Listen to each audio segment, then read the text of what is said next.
Michael A. Carrington, born 9 March 1959, is a Barbadian politician.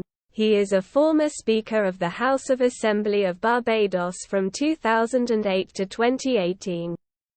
Michael Carrington was born on 9 March 1959 in Bayville, St. Michael. Michael attended Bay Primary and Wesley Hall Boys, where he obtained his first school living certificate.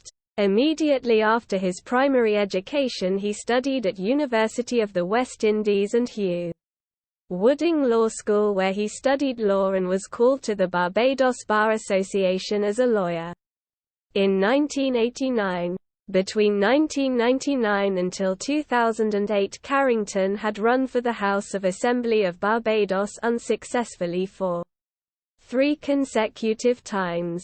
In the 2008 Barbadian general election, he was finally elected into the House of Assembly of Barbados and sworn in as Speaker of the House, after serving 5 years in office.